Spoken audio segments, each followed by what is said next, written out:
매일 아침 책 읽기로 하루를 시작하는 행복 습관, 미라클 독서입니다. 오늘 함께 읽어볼 책은 한 번에 끝내는 세계사. 암기하지 않아도 읽기만 해도 흐름이 잡히는 한 번에 끝내는 세계사. 시마자키 스스무 지음, 최미숙 옮김, 북라이프에서 펴낸 책입니다. 목차, 프롤로그, 읽기만 해도 세계사의 흐름이 잡힌다. 제1장, 지도자를 파악하면 세계사를 알 수 있다.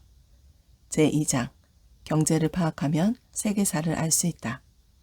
제3장, 종교를 파악하면 세계사를 알 수 있다. 제4장, 지정학을 파악하면 세계사를 알 수 있다. 제5장, 군사를 파악하면 세계사를 알 수 있다. 제6장, 기후를 파악하면 세계사를 알 수 있다. 제7장, 상품을 파악하면 세계사를 알 수 있다. 차례는 이렇게 되어 있고요. 프롤로그부터 읽어보도록 하겠습니다.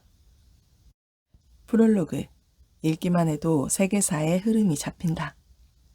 세계사 혹은 역사라고 하면 무조건 어렵다고 생각하는 사람이 많다. 그 이유는 무엇일까? 바로 암기 중심의 역사 수업과 시험 출제 방식 때문이다. 특히 지역 단위로 먼저 구분한 다음 시계열로 가르치는 수업 방식이 세계사를 더 어렵게 만들고 있다. 여기에서 시계열이란 세로축, 즉 시간의 경과에 따라 역사를 순서대로 정리하는 것을 말한다. 역사를 세로축으로 읽는 것, 다시 말해 역사를 시대순으로 파악하는 것은 매우 중요하다. 하지만 이를 지역 단위별로 분류해 파악할 때는 각 지역의 다양한 주제를 가로질러 읽으면서 동시에 시계열로 읽는 것, 즉 가로로 읽기와 세로로 읽기를 결합해 함께 이해하지 않으면 안 된다. 각 지역의 역사가 동시대의 세계 역사 속에서 어떤 의미인지를 명백하게 밝히는 것이 바로 세계사를 공부하는 이유이기 때문이다. 그렇다면 구체적으로 세계사는 어떻게 접근하면 좋을까? 방법은 여러 가지가 있지만 이 책에서는 지도자, 경제, 종교, 지정학, 군사, 기후, 상품이라는 7개의 테마를 한정해 각각의 세계의 역사라는 하나의 관점에서 시대순으로 읽어내려가고 있다. 이 방식이라면 각 테마마다 고대부터 현대까지 통독할 수 있는 장점이 있어 광범위하고 단속적인 역사 수업이 초래하는 피로감에서 해방시켜 줄 것이다. 또한 하나의 테마가 마무리될 때마다 세계사 전반을 훑었다는 성취감과 함께 어느새 세계사에 정통한 사람이 되어 있을 것이다. 앞으로 우리는 좋든 싫든 간에 국제인이 되어야 한다. 세계라는 전쟁터에서 살아남기 위해서는 세계 정세를 정확하게 파악하는 것이 필수인데 세계사 학습이 그 첫걸음이다. 바꿔 말하면 현재 우리가 처한 입장을 제대로 이해하고 앞으로 나아가야 할 길을 찾기 위해서라도 우리 모두는 세계사를 반드시 이해해야 한다. 하지만 무미건조한 내용으로는 절대 세계사에 흥미가 생길 리 없다. 한 번에 끝내는 세계사에서는 유럽인이 아메리카 대륙을 발견한 것은 감자와 옥수수 때문이었다. 유대교가 차별이나 박해를 받은 것은 독특한 규율 때문이었다. 유럽에서는 세계대전이라고 하면 제1차 세계대전을 먼저 떠올린다. 나폴레옹을 좌절시킨 장군은 동장군이다. 등 알듯말듯한 이야기를 곳곳에 담아 재미를 더했다. 이 책에서 다루는 7개의 새로운 관점이 세계사를 이해하는 든든한 길라잡이가 되길 바란다. 이 테마들로 시대적인 배경과 핵심을 동시에 읽어낸다면 여러분은 세계사를 한눈에 파악하는 것은 물론이고 짧은 시간에 가장 효율적으로 세계사를 이해할 수 있을 것이다. 이 책이 세계사 공략을 위한 새로운 첫걸음이 되었으면 한다. 시마자키 스스무. 제1장, 지도자를 파악하면 세계사를 알 수 있다. 1. 고대 중국의 황제, 중국 사회의 기틀을 세운 왕들. 고대 중국 사회에서 군주를 일컬었던 칭호는 위로부터 제, 왕, 공이 있다. 제는 야심만만한 군주가 스스로 칭한 호칭이고 은나라와 주나라 군주들의 호칭은 대체로 왕이 일반적이었다. 춘추시대에는 주나라 왕의 권력과 권위가 유명무실해지면서 그 당시 가장 강력한 힘을 가졌던 공이 제후들의 관리자 역할을 담당했다. 춘추시대 초반만 해도 왕은 주나라 왕 한 사람뿐이었다. 하지만 중반쯤에는 양쯔강 중류 지역에서 나라를 세운 초나라를 필두로 양쯔강 하류 지역의 5월의 군주까지 스스로를 왕이라 칭하고 나서면서 중화의 땅에 많은 왕이 난립하는 사태가 빚어졌다. 전국시대에는 패권을 겨루던 제후들이 도태됨과 동시에 황허 유역의 군주들도 왕을 자칭하며 전국, 칠웅, 진초, 재연, 조위한 이라 불리는 7나라가 치열한 공방을 펼쳤다. 이러한 상황 속에서 맨 처음으로 특기할 만한 인물은 진왕정이다. 그는 다른 6나라를 차례차례 무너뜨리고 기원전 221년에 천하 통일을 이루었다. 영토는 주나라 때보다 크게 확장되어 현재 중국 고유 영토의 원형이 되었다. 또 그는 현재로 이어지는 한족 문화의 원형을 구축하는데 나라마다 제각각이었던 화폐, 도량형, 문자의 서체, 술의 규격 등을 통일했다. 나아가 서쪽의 이민족 출신이던 진나라 백성들을 중화의 정식 구성원으로 삼으며 공통적인 한자 문화권 아래 새로운 중화민족의 틀을 만들었다. 진왕정은 군주의 칭호에 대한 생각도 남달랐다. 그는 기존의 제나왕을 대처하는 천하통일이라는 대업을 이룬 자신에게 어울릴 만한 새로운 이름이 필요하다고 생각했다. 중신들의 제안을 참착하여 진왕정이 결정한 칭호는 황제였다. 황이라는 글자에는 반짝반짝 밝게 빛나는 모습이라는 의미가 담겨있을 뿐만 아니라 황제는 제보다 높은 지위를 나타내는 호칭으로도 가장 적합했다. 그는 스스로를 시황제라 칭했다. 하지만 철저한 법치주의를 강행했던 진왕조는 시황제 사망 후 곧바로 무너진다. 잠깐의 혼란기를 거쳐 새롭게 한나라가 탄생했다. 유방은 진시황의 시정 방침을 부정하면서도 황제 칭호는 그대로 이어받아 한나라의 초대 황제가 되었다. 유방은 건달 출신이긴 하지만 상당히 배포가 크고 적재적소의 인재를 사용하는 능력이 탁월했기 때문에 난세를 평정할 수 있었다. 그는 통크게 공신들을 각 지방의 왕으로 봉했다. 이는 결과적으로 황제 직속 중앙군을 약화시켜 북방 민족인 흉노와의 싸움에서 참패를 초래한다. 이후 한왕조는 흉노에게 고개를 들지 못하는 시기를 겪었다. 이런 굴욕적인 상황을 타개하려고 애쓴 인물이 제6대 황제 경제였다. 제후왕의 권력을 약화시키고 5초 7국의 반란을 진압하며 한 왕조의 지배체제는 군국제에서 9년제로 재편된다. 이러한 땅고르기 작업이 끝나고 즉위한 황제는 제7대 무제이다. 무제는 직접 정사를 다스림과 동시에 흉노에 대한 공세를 퍼부으며 거듭 승리했다.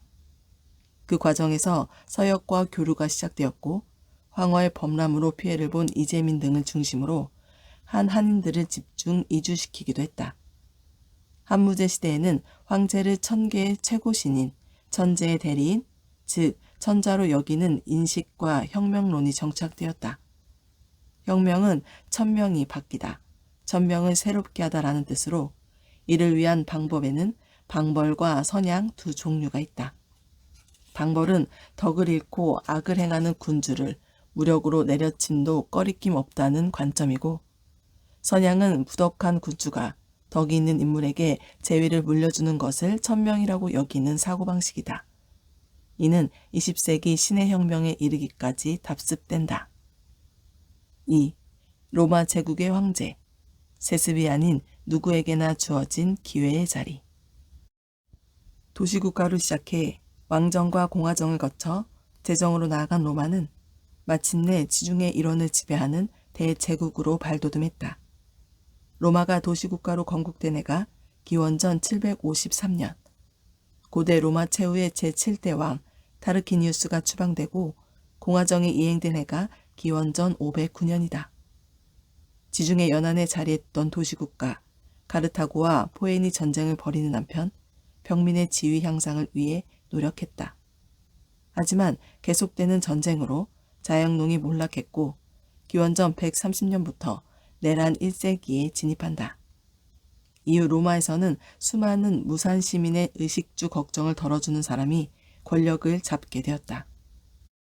제1차 삼두정치, 카이사르의 독재와 암살, 제2차 삼두정치 등 어지러울 정도로 정세가 격변하는 시대 속에서 내란의 종지부를 찍고 초대 황제로 등극한 이는 카이사르 조카 딸의 아들인 가이우스 옥타비아누스였다.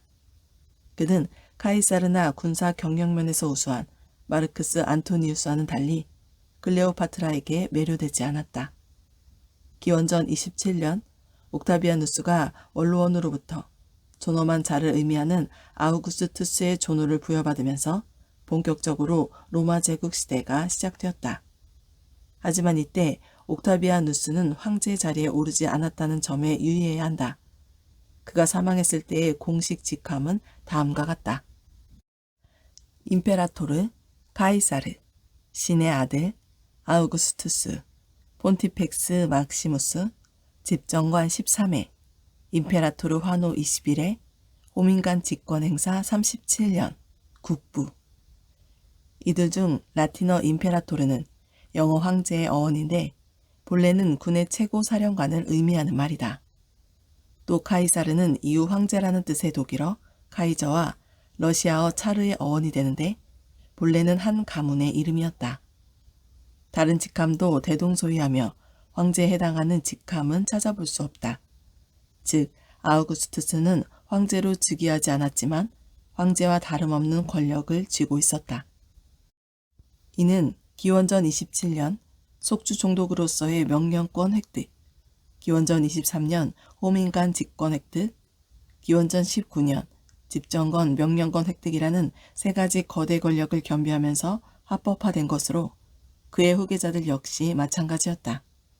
그렇게 로마 제국은 조금씩 서서히 성립되었다. 즉 로마는 하루아침에 이루어지지 않았다. 정치체제 특성상 로마 제국 황제의 자리는 꼭 세습될 필요 없이 핏줄이 끊기더라도 군인들의 지지와 원로원의 승인만 얻으면 누구에게나 기회가 있었다. 아우구스투스는 후계자로 삼을 만한 남자 자손이 없어 부하이자 사위인 티베리우스에게 뒤를 잇게 했다. 그 후 제5대 네로 황제까지 혈연 관계로 이어졌는데 가문의 이름을 따서 율리우스, 클라우디우스 왕조라고 부른다. 이어 로마 제국의 제6대부터 제11대까지 플라비우스 왕조가 매글이었고 이후 우수한 장군으로 양자를 맞아 후계자로 삼은 오연제 시대가 열렸다. 하지만 다시 시작된 세베루스 왕조가 5대째 끊기고 군인 황제의 시대로 돌입하였다. 계속되는 내란과 사분 오열 사태를 겪으며 제국의 안전을 회복한 사람은 콘스탄티누스 1세였다. 그가 313년에 발표한 밀라노 칙령은 그리스도교를 공인한 포고문으로 알려져 있지만 결코 종교적인 동기에서 비롯된 것이 아니라 제국의 안정을 최우선시에 도달한 결론이었다. 이후 콘스탄티누스 1세의 조카인 플라비우스 클라디우스 율리아누스는 황제로 임명된 후 로마를 그리스도교를 공인하기 이전 사회로 되돌리고자 했다. 그러나 전통 신앙의 쇠퇴는 이미 어쩔 수 없는 흐름이었고 로마 제국은 새로운 정신적 구심력을 확보해야 했다. 당시에는 이집트와 아시아에서 생겨난 다양한 신앙이 성행했는데 그중 팔레스티나에서 기이한 그리스도교와 이란에서 유래한 미트라교가 가장 많은 신자를 보유하고 있었다. 어느 쪽을 선택할지의 판단은 4기 말에 군림한 테오도시우스 1세에게 맡겨졌다. 미트라교는 많은 동물의 희생을 필요로 하는 점에서 전통신앙과 비슷한데 그 때문인지는 알 수 없지만 테오도시우스 1세는 그리스도교를 로마 제국의 국교로 확정한다. 로마 제국의 동서 양분이 고착된 후 서로마 제국은 단명했다.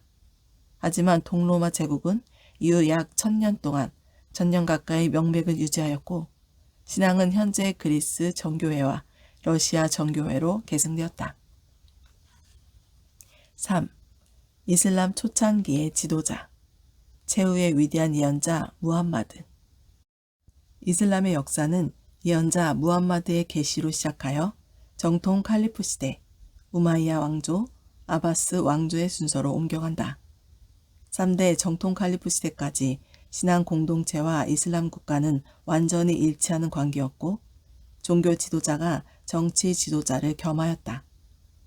이슬람에서는 일신교의 선배격인 유대교와 그리스도교가 존중한 성서에 등장하는 아담, 노아, 아브라함, 모세, 예수 등을 예언자로 인정하며 아라비아 반도의 메카에서 태어난 무함마드를 최후의 위대한 예언자로 섬긴다. 무슬림에 대한 다신교도의 박해가 심해지자 무함마드는 신자들과 함께 메디나로 이주한다. 하지만 가만히 얹혀 지낼 수만은 없는 노릇이어서 군품 약탈을 노리고 메카의 대상을 자주 습격하였다. 결국 메카와의 전면전을 치달았지만 무함마드의 교묘한 작전과 지휘는 메디나를 승리로 이끈다. 무함마드는 자신이 지휘하는 전쟁을 지하드, 즉 성전이라고 불렀다. 전리품의 획득은 어디까지나 결과이고 본래의 목적은 신앙 공동체를 지키는 데 있었다. 이러한 뜻은 그의 후계자들에게도 계승되었다. 이슬람의 다수파인 수니파의 역사관으로는 무함마드 사후 정통 칼리프 시대가 이어지는데 바로 무함마드의 애제자들이 대리인, 후계자를 의미하는 할리파라는 직함으로 공동체를 이끄는 시기이다. 교과서 등에 나오는 칼리프는 할리파의 영어식 표기이다. 무함마드가 사망했을 때 후계자를 둘러싸고 분쟁이 있었다. 미디나의 신자들이 지역 출신자를 옹립하려고 했기 때문이다. 하지만 회의에 참석한 신자들은 끈질긴 타협을 통해 무함마드의 오랜 친구이자 친족 이외의 첫 신자인 아부바크르를 후계자로 세웠다. 아부바크르는 마디나의 신자들 사이에서도 신망이 높고 딸 아이샤가 무함마드 만년의 총애를 한 몸에 받은 부인이기도 해서 큰 잡음은 없었다. 그렇지만 신앙 공동체를 계속 유지하기 위해서는 신앙심만으로는 부족했고 전리품이라는 실리가 필요했다. 그래서 정통 칼리프 시대 동안 성전이라는 이름의 대외 전쟁과 영토의 확대가 이어졌다. 신자들의 수가 늘어남에 따라 제대로 된 제도와 체제를 하루빨리 정비할 필요가 있었다. 이 임무는 제2대 칼리프인 우마르 1세 때 대부분 이루어졌다. 정복지에서의 군영도시 건설을 비롯해 국고 창설, 세제 정비, 전사의 봉급제도 및 장부관리, 정치적 결정의 문서와 무함마드가 메디나로 이주한 날을 이슬람 원년 1월 1일로 삼은 독자적인 태음력 제정, 법 규정 정비 등이 이루어짐으로써 신앙 공동체는 이슬람 국가로 변모했다. 제3대 칼리프인 우스만 이븐 아판 시대에 두드러진 업적은 무함마드를 통해 공표된 신의 말씀을 한 권의 책으로 정리한 것이었다. 구전으로 계속 전하다 보면 반드시 차이가 생기기 때문에 정전을 편찬할 필요성이 제기되었다. 이렇게 해서 완성된 것이 이슬람의 정전이자 성전인 쿠란이다. 제4대 칼리프로는 무함마드의 사촌 동생이자 무함마드의 딸 파티마의 남편이기도 한 알리 이븐 아비 탈리브가 옹립되었는데 동의하지 않은 세력도 있었던 탓에 이렇다 할 큰 업적은 이루지 못했다. 그의 존재는 오히려 사후에 중요해졌다. 생전에 무함마드로부터 후계자 지명을 받은 알리만을 예언자의 정통 후계자로 믿는 집단이 나타난 것인데 시아파가 바로 그들이다. 알리는 수니파에게는 제4대 정통 칼리프이고 시아파에게는 초대 이맘으로 숭배되고 있다. 이맘은 수니파에서 공동체의 최고 지도자를 의미하는 칼리프의 별칭이지만 시아파에서는 정치와 종교, 양쪽에서의 최고 지도자를 의미한다. 단적으로 말하면 수니파와 시아파의 차이는 예언자 무함마드의 후계자로 누구를 정통으로 삼느냐의 문제로 귀결된다. 따라서 첫머리에 서술한 이슬람 왕조의 계보는 수니파의 역사관에 따른 것이고 시아파에서는 알리와 그 직계 자손만 인정한다. 4. 대제국의 토대를 쌓은 지도자. 세계를 뒤흔든 3명의 왕. 세계사에서 많은 대제국이 흥망을 거듭했는데 그 수많은 지도자 중에서 가장 뛰어난 인물은 세 사람을 꼽는다면 메카도니아의 알렉산드로스 대왕과 몽골의 징기스칸, 프랑스의 나폴레옹 1세를 들 수 있다. 마케도니아는 현재 그리스 북부에 위치했는데 고대 그리스인들은 이들을 이웃 국가가 아닌 북방의 야만족으로 취급했다. 하지만 마케도니아는 알렉산드로스의 아버지 필리포스 2세 때 발칸반도의 남쪽 절반을 지배하는 대국으로 성장한다. 당시 그리스의 도시 국가들은 펠로폰네소스 전쟁과 코린토스 전쟁 등 계속된 내란을 겪으며 극도로 피폐해진 상황이었다. 게다가 자랑거리인 중장 보병도 기마병을 효과적으로 활용한 마케도니아군 앞에서는 체면이 말이 아니었다. 필리포스 2세가 뜻하지 않게 암살된 후 즉위한 알렉산드로스 3세는 페르시아 전쟁의 보복이라는 명복을 내세워 아시아 원정을 감행한다. 때마침 아시아 대국 아케메네스 왕조는 곤두박질 치듯 쇠퇴의 길을 걷고 있었고 떠오르는 태양과 같은 기세를 자랑하던 마케도니아 군의 상대가 되지 못했다. 알렉산드로스 3세의 명령대로 마케도니아 군은 소아시아, 시리아 팔레스타인 지방, 이집트에 이어 메소포타미아, 이란 본토까지 진격했다. 알렉산드로스 3세는 아케메네스 왕조를 무너뜨린 후에도 진군을 멈추지 않고 인더스강 유역까지 도달했다. 하지만 장병들의 강경한 저항에 부딪혀 더 이상의 진군을 포기하고 되돌아갈 것을 결정한다. 그들의 반대가 없었다면 어디까지 돌진해 나갔을지 가늠하기 어렵다. 다음으로 거론한 인물은 몽골 제국의 토대를 쌓은 칭기스칸이다. 중국 대륙 북방에 드넓게 펼쳐진 곳을 몽골 고원이라 부르는 것은 칭기스칸이 활약한 덕분이다. 동아시아의 유목민족으로는 흉노족과 돌궐족이 유명한데 실상은 정점에 군림 많은 부족이 유목민들 중에서 계속 바뀌었을 뿐이지 특정 부족민들이 뛰어났던 것은 아니다. 유목민족 중 유능한 지도자가 나타났을 때만 거대 국가가 형성되고 중화 왕조를 압도하였다. 징기스칸도 탁월한 지도자 중 한 사람으로 당근과 채찍을 능숙하게 잘 다루고 정보전을 중시했다.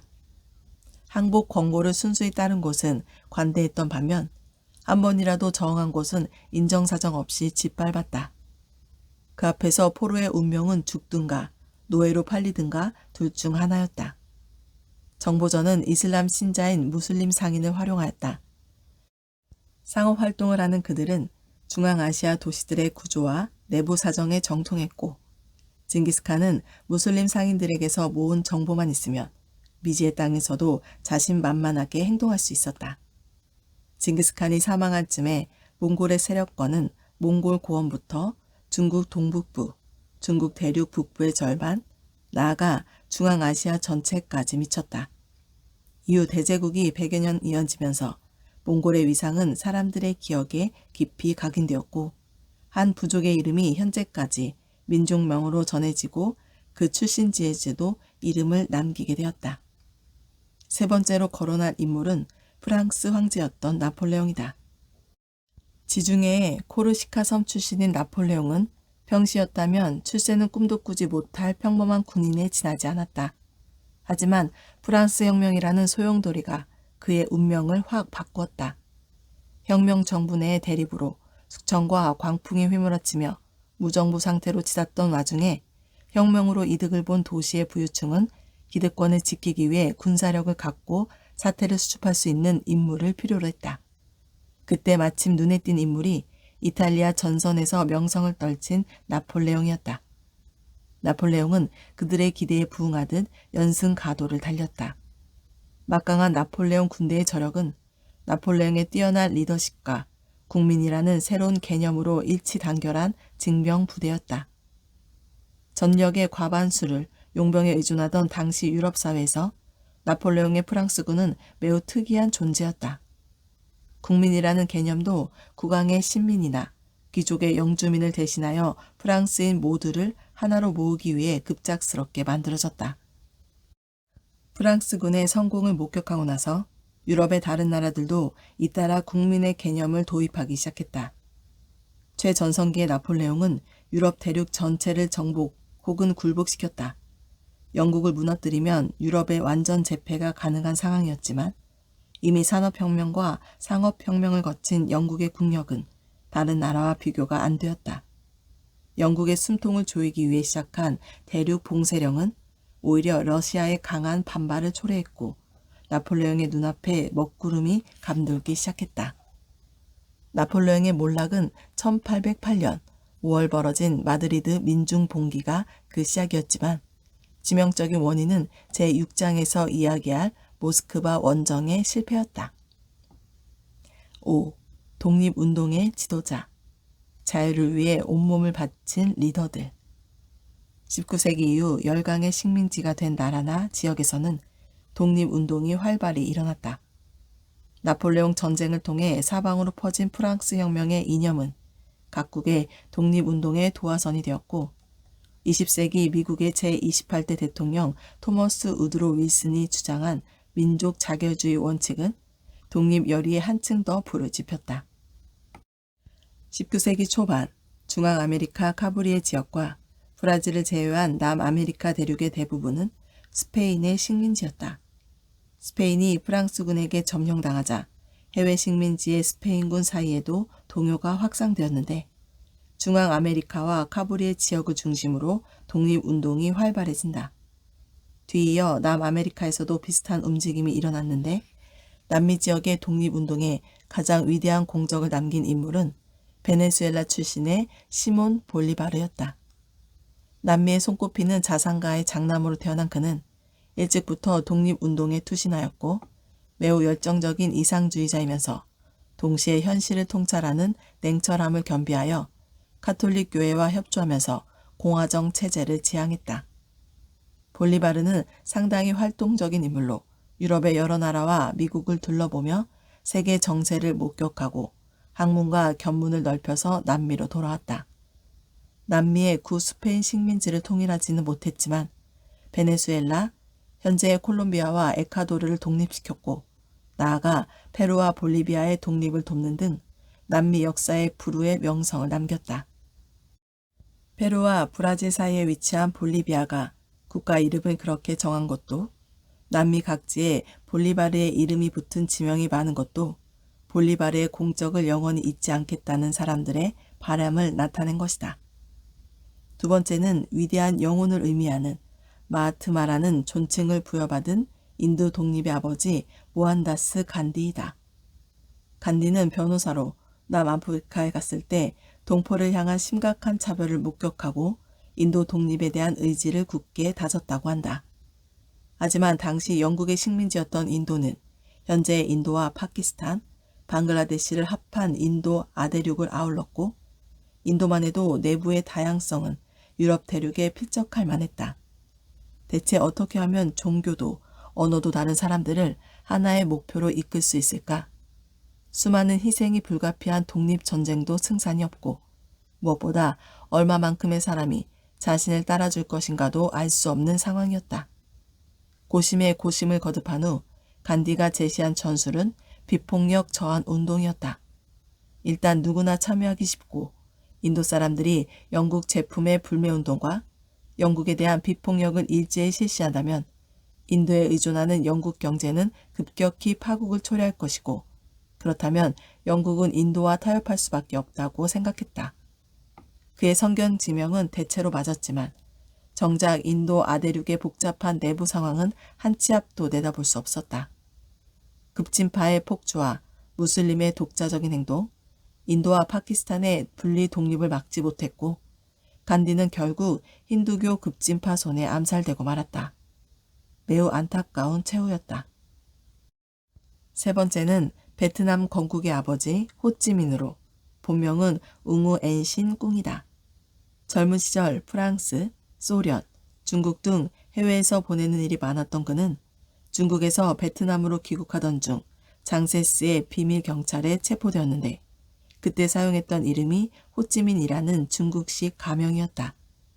베트남을 다시 중국의 보호국으로 삼고 싶었던 장제스의 지시로 석방된 그는 이후로도 호찌민이라는 이름을 계속 사용했다. 1899년 베트남 전역은 캄보디아 및 라오스와 함께 프랑스령 인도차이나로 식민지가 되었다. 왕족의 주도로 시작한 독립운동이 실패하자 대지주가 전면에 나섰다. 그마저 실패한 뒤 왕족과 대지주 이외의 모든 계층을 독립운동에 받아들이는데 바로 호찌민이 참여한 베트남 독립동맹인 베트민이었다. 호찌민은 국제공산주의 조직인 코민테른의 지시를 존중하면서도 공산주의자이기 전에 철저한 베트남 독립운동 투사였다. 독립과 자유만큼 소중한 것은 없다는 것이 그의 신념이었고 이를 위해서는 공산주의를 봉인하는 것도 마다하지 않았다. 그 덕분에 호찌민은 독립운동의 지도자로서 강력한 구심점이 될 수 있었고 베트남은 프랑스 철수 후 미국과의 전쟁에서도 끝까지 싸워 이길 수 있는 저력을 갖게 되었다. 오늘 미라클 독서는 여기까지 읽도록 하겠습니다. 오늘도 감사합니다.